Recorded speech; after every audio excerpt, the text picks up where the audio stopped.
नमस्कार श्रोते हो, इरा ब्लॉगिंग मराठी या युट्यूब चॅनलवर सर्वांचे स्वागत. आजच्या व्हिडिओमध्ये आपण ऐकणार आहात गहिवरला श्वास तू या कथेचा भाग 4. स्वतःचा नवरा पडल्यावर असं हसतात का? सॉरी अगं, पण माझा नवरा आहे तो. त्याच्या चेहऱ्यावरून ओळखता येतं मला की त्याची वेदना सुसह्य आहे की असह्य. काय ओळखता आलं ग तुला? मी नाही, मग कोण ओळखणार?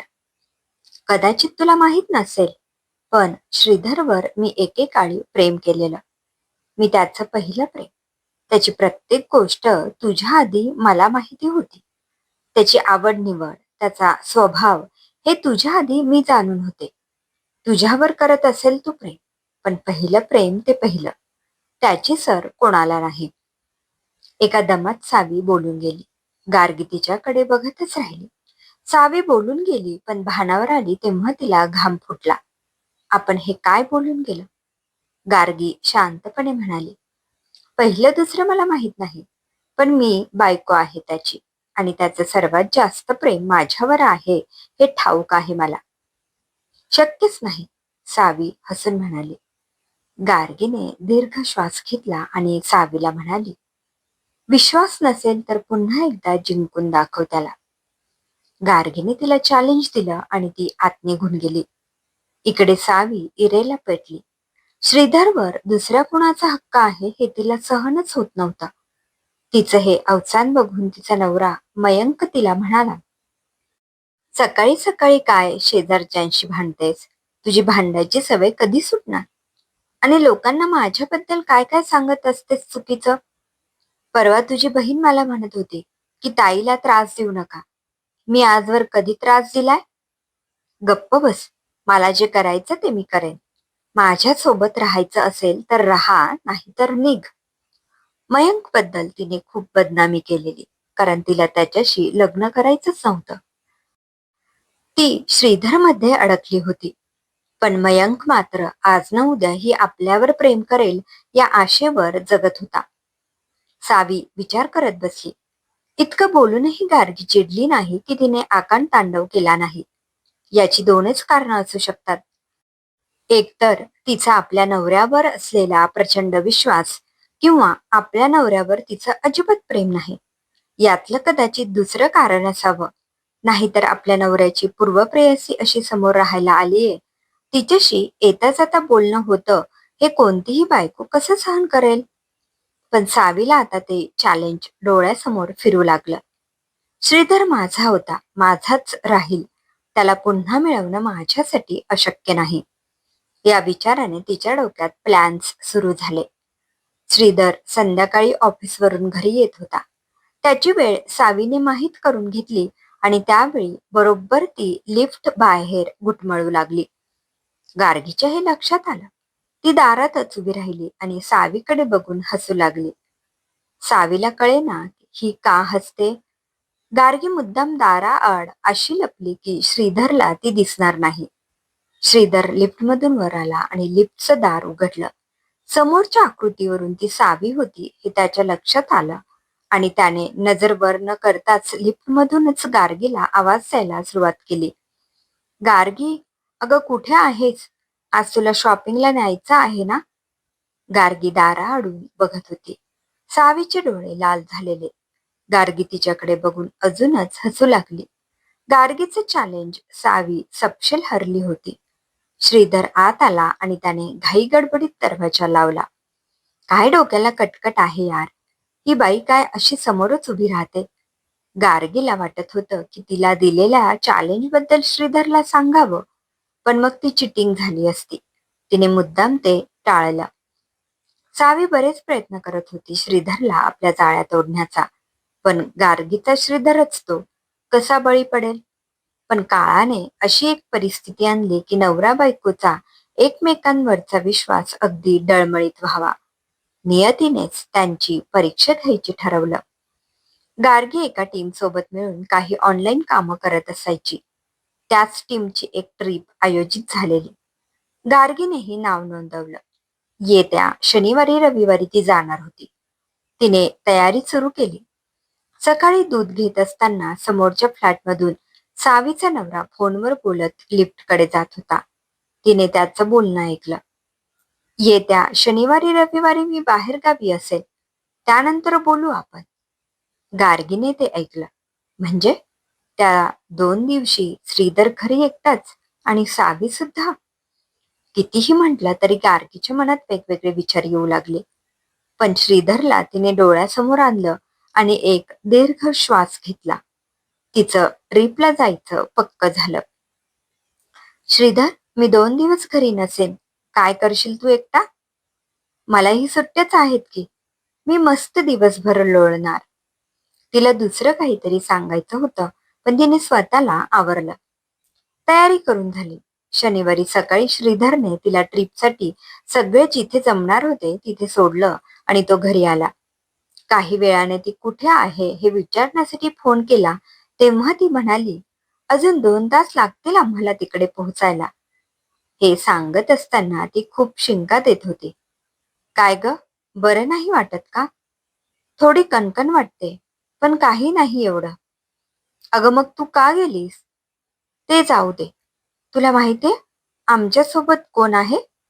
कोण? सौरभ. सौरभ नाव ऐकताच श्रीधरच्या पोटात गोळा तुटला, पण त्याने स्वतःला सावरलं. अरे, आमच्या सरांचा बॉस आहे तो. मला माहित नव्हतं हे. मला पाहिलं आणि तो चमकलाच. उद्या त्याच्यासोबत एक मीटिंग असणार आहे आमची एका नवीन प्रोजेक्टसाठी. बरं, मी तिथे हवा होतो. का का? जळते तुमची? नाही ग. तू कशी चावीवरून माझी खिल्ली उडवायचीस, तशी मीही उडवली असती ना. असू द्या, तुमचं तेवढं नशीब नाही. असं म्हणत दोघेही हसायला लागले. श्रीधरला तो दिवस खायला उठला. 2-3 वेळा गार्गीला आवाज देऊन झाला व भानावर यायचा की ती घरी नाहीये. त्याला घर खायला उठलेलं. असं वाटायचं की कधी एकदा गार्गी परत येईल. तिचं सतत वावरणं, तिचं मिश्किल बोलणं, तिचं हसणं सगळं तो काही तासातच मिस करत होता. ती नसल्यावर तिची उणीव जास्त भासू लागली. संध्याकाळी सावी खाली दुकानात काहीतरी घ्यायला गेली. तिथे सोसायटीतल्या बायकांच्या गप्पा सुरू होत्या. आपण योगा क्लास लावायचा का? उद्यापासून सुरू होतोय. गार्गी पण येणार होती. एक बाई. अगं ती आज आणि उद्या नाहीये. ऑफिसच्या ट्रिपला गेलीये. हे ऐकताच सावी चमकली. तिचा नवरा घरी नाही आणि गार्गी सुद्धा नाही. म्हणजे ती आणि श्रीधर आपापल्या घरात एकटेच. तिच्या डोक्यात खळबळ सुरू झाली. गार्गीला दिलेलं चॅलेंज आठवलं आणि तिच्या डोक्यात प्लॅन्स सुरू झाले. दुसऱ्या दिवशी श्रीधर सकाळी लवकर उठला. थोडाफार नाश्ता करून टीव्ही समोर बसला. तेवढ्यात त्याचा फोन वाजला. हॅलो गार्गी? गार्गी नाही, श्रीधर. ओहो, सॉरी सॉरी. मी तिची ऑफिसची मैत्रीण सुनेत्रा. चुकून तुम्हाला लागला जिजू. बरं, कशी चाललीये ट्रिप? ट्रिप छानच. पण गार्गी मॅडम पडल्या आजारी. आम्ही बाहेर आलोय सगळ्या. तिला गोळी देऊन रूमवर आराम करायला सांगितलं आम्ही. अच्छा, तुमची मीटिंग होती ना आज? कॅन्सल झाली.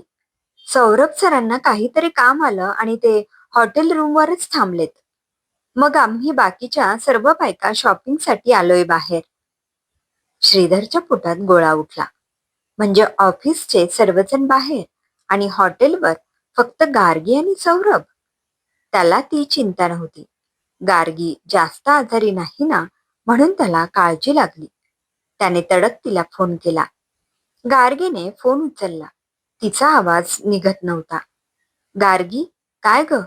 जास्त आजारी आहेस का? ताप आलाय खूप. काय ग तू? अशी कशी आजारी पडलीस?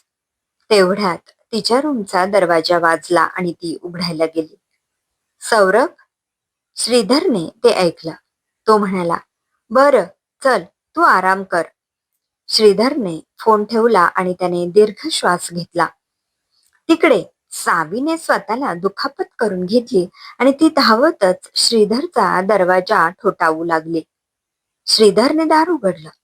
बघतो तर काय, तिचा हात रक्ताने माखलेला. काय झालं? श्रीधर, हे बघ ना काय झालं. घरी माझा नवरा पण नाहीये. किती रक्त येतंय बघ.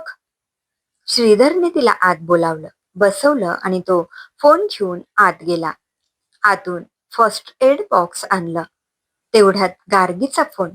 त्याने उचलला. हॅलो गार्गी, काय मग? काय चाललंय? काही नाही. तू सांग, तुला बरं वाटतंय ना? सावी हे ऐकून अजूनच चिडली. इथे आपली काळजी सोडून हा बायकोला विचारतोय. तिच्या डोक्यात आयडिया आली. गार्गीला कळावं की आपण श्रीधर सोबत आहोत म्हणून तिने मुद्दाम आवाज काढला. आई ग, श्रीधर, प्लीज. गार्गीला तिकडून समजलं की हा सावीचा आवाज आहे. तेवढ्यात दारातून सोसायटीतल्या 2 बायका आत आल्या. काय हो श्रीधर भाऊजी, इतक्या अर्जंटमध्ये फोन करून का बोलावलं? या शेजारच्या बाईंना दुखापत झालीये. त्या धावत माझ्याकडे आल्या. म्हटलं घरी गार्गी नाहीये तर तुम्हाला बोलवावं. गार्गी तिकडून सगळं ऐकत होती आणि तिला हसू फुटलं. सावीचा प्लॅन कसा फसला हे तिला फोनवरच समजलं. सावीचा तिळपापड झाला. सोसायटीतल्या त्या 2 बायका बोलू लागल्या. काय ग, तुला माहितीये ना गार्गी घरी नाहीये? मग आमच्याकडे यायचंस. इकडे काय आलीस? सोसायटीच्या बायका तिलाच बोलू लागल्या. सावी तावातावाने तिथून निघून गेली. त्या बायका म्हणाल्या, काय बाई आहे ही? पण श्रीधर भाऊजी मानलं हो तुम्हाला? सर्वजण गेल्यावर श्रीधरने दरवाजा लावून घेतला. दाराची वेल बंद करून ठेवली आणि सावीच्या या वागण्यावर चिडतच झोपी गेला. दुसऱ्या दिवशी श्रीधर उठला आणि गार्गीला आणायला गेला. गार्गी आजारीच होती. तिला आधी दवाखान्यात नेलं आणि मग घरी आणलं. तिचा हात धरून आणताना सावी खिडकीतून बघत होती आणि तिच्या डोळ्यातून संतापात पाणी वाहत होतं. गार्गी घरी आली. श्रीधरने तिला पाणी दिलं आणि आराम करायला सांगितला. तिने श्रीधरचा हात पकडला आणि म्हणाली, तुला काहीतरी सांगायचं आहे. तुला कदाचित ऐकून राग येईल, पण त्या दिवशी सौरभ तुझ्या खोलीवर आलेला, हेच ना? तुला समजलं होतं फोनवरून? मग मला पुढे काय झालं विचारलं का नाहीस? तो फक्त हसला. तू विचारणार नसशील तर मी सांगते. तो खोलीत आला आणि माझ्याशी बोलू पाहत होता.